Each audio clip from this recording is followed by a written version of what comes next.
John chapter 13. Now before the feast of the Passover, when Jesus knew that his hour had come to depart out of this world to the Father, having loved his own who were in the world, he loved them to the end.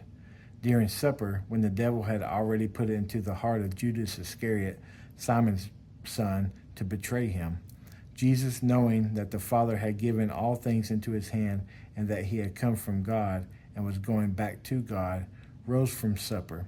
He laid aside his outer garments, and taking a towel, tied it around his waist.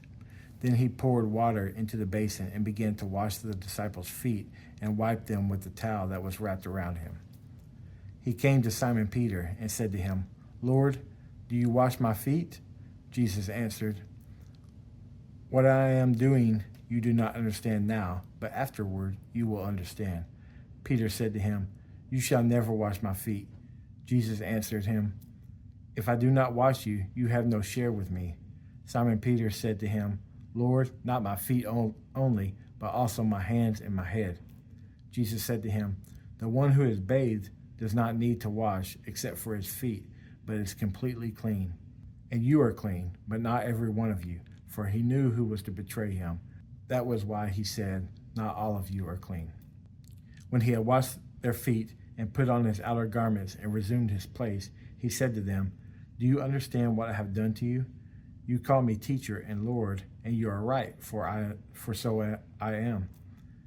If I then, your Lord and teacher, have washed your feet, you also ought to wash one another's feet. For I have given you an example that you also should do just as I have done to you.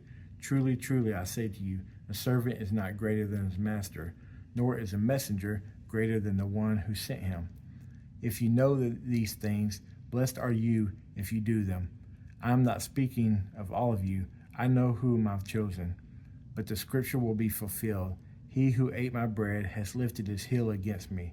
I am telling you this now before it takes place, that when it does take place, you may believe that I am he.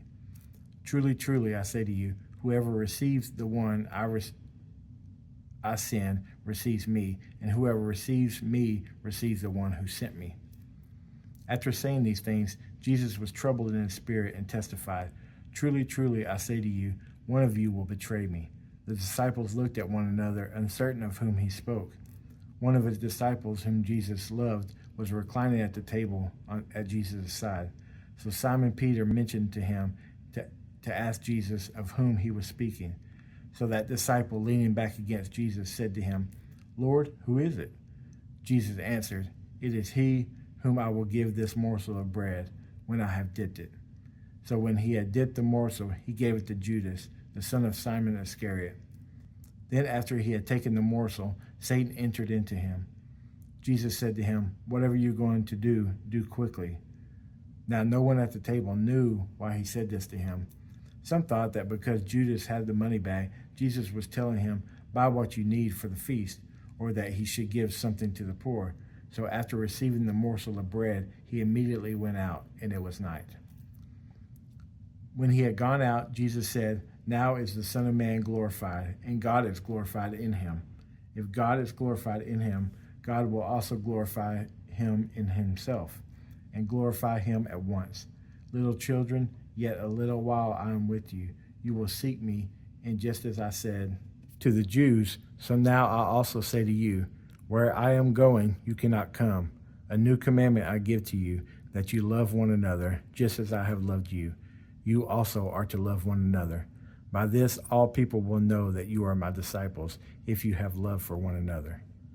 Simon Peter said to him, "Lord, where are you going?" Jesus answered him, "Where I am going, you cannot follow me now, but you will follow afterward." Peter said to him, "Lord, why can I not follow you now? I will lay down my life for you." Jesus answered, "Will you lay down your life for me?